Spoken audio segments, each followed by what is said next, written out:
Ex serviceman के, मेरी उनसे भी विनम्र प्रार्थना है कि सर आप लोग भी एक बार इस मुहिम में हिस्सा लें। और जैसे हम लोग अपनी मांगे मांगते हैं, भले वो अलग बात है कि सरकार पूरा करे ना करे, लेकिन हम मांग तो सकते हैं। हम इस देश के बच्चे के लिए कम से कम अपनी आवाज तो उठा सकते हैं। एक लिखित ज्ञापन अपने सैनिकों के थ्रू कलेक्ट्री में दाखिल करवा तो सकते हैं। देश के सभी भावी सोल्जर को ex army soldier Manoj Singh का जय हिंद। दोस्तों, ये लाइन बोलता हूं तो कभी ना कभी खुद से सोचता हूं कि मैं जो ये बोल रहा हूं इसका क्या वास्तविक अर्थ है, या सिर्फ मैं बोलने के लिए ही बोल रहा हूं।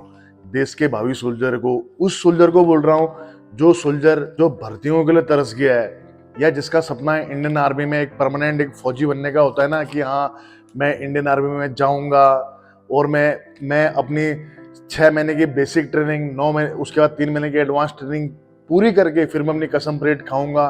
फिर मेरी बटालियन में मैं डिस्पैच हूँगा और फिर मैं वहाँ सोल्जर हूँगा, नाना प्रकार के कोर्स जाऊँगा।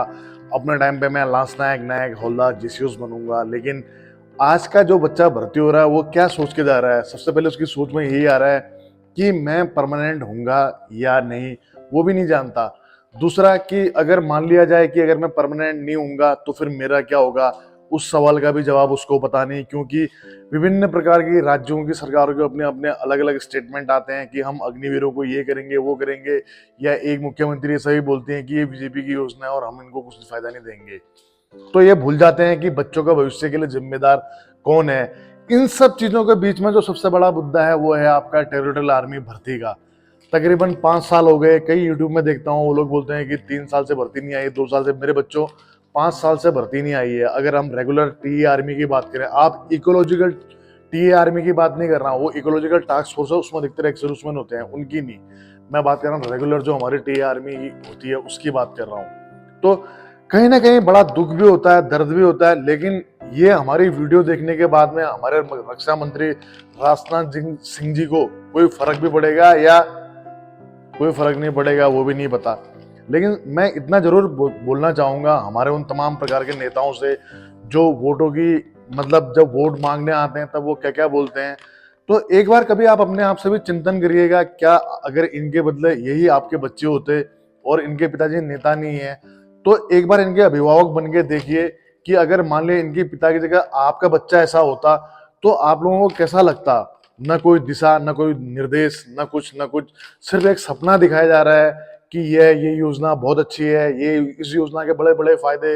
हमारे ऑन सर्विस ऑफिसर भी ये बोलते हैं, उनकी तो मजबूरी है क्योंकि, और प्लस सरकार में बैठे हुए हमारे गणमान्य व्यक्ति जो इतने साल सेना में रह के आए हैं, इंडियन आर्मी को लीड किया हुआ हमारे वो थल सेना अध्यक्ष, और आज वो अग्निवीर के फायदे बता रहे हैं, तो एक बार खुद के मुंह पे भी, मेरे मुंह पे भी मुस्कान आ जाती है। मैं सोचता हूँ कि एक इंसान जब इतने साल की सर्विस करके उसका नहीं हो पाया, उसके बाद में वो नेता सांसद बन रहा है, तो कैसे वो एक 4 साल की योजना के लिए बोल सकता है कि बहुत अच्छी योजना है। और 4 साल ही क्योंकि सब जानते हैं कि 5 साल की सर्विस में ग्रेजुएटी देनी पड़ती है।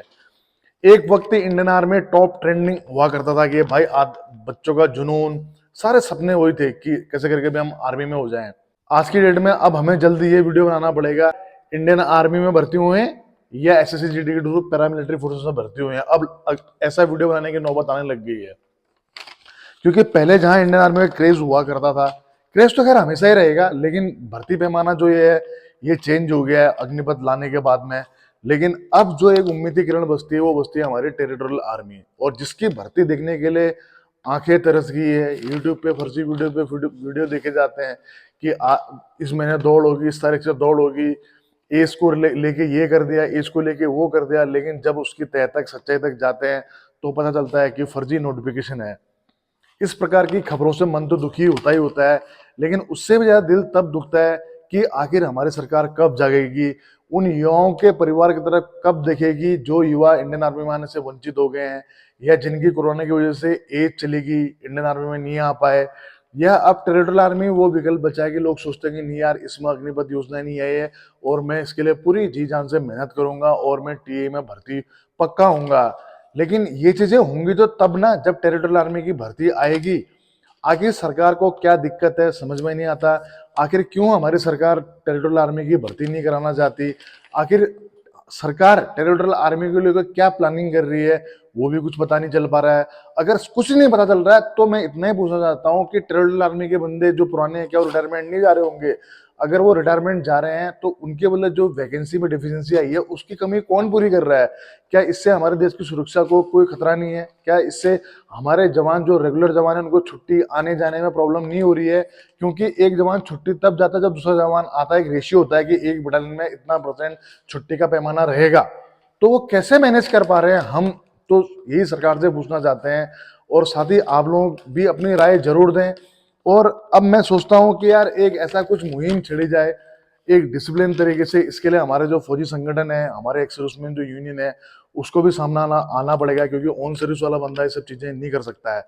जैसे हम रिटायरमेंट हो गए, हम भी एक प्राइवेट कंपनी में सिक्योरिटी ऑफिसर हैं, तो वैसे करके जो भी रिटायरमेंट भूतपूर्व सैनिक हैं, वो उनसे मेरी विशेष नम्र निवेदन है कि सर आप लोग प्लीज संगठन के रूप में आगे आए।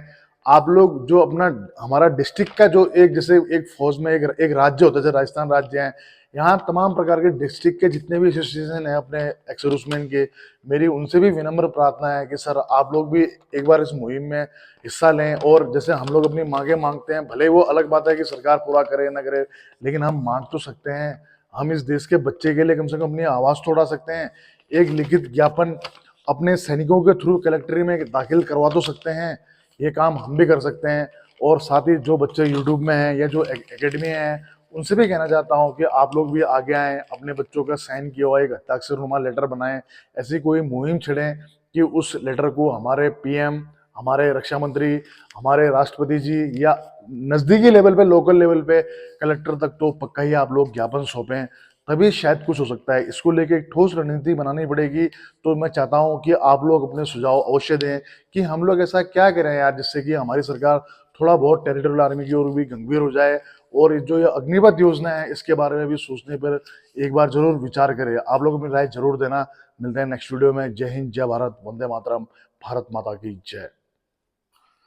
दोस्तों सब्सक्राइब कीजिए एक्स आर्मी सोल्जर को डिफेंस की सबसे सटीक और सबसे आसान भाषा में जानकारी के लिए। साथ ही बेल आइकन को प्रेस करें ताकि आपको नोटिफिकेशन सबसे जल्द मिले।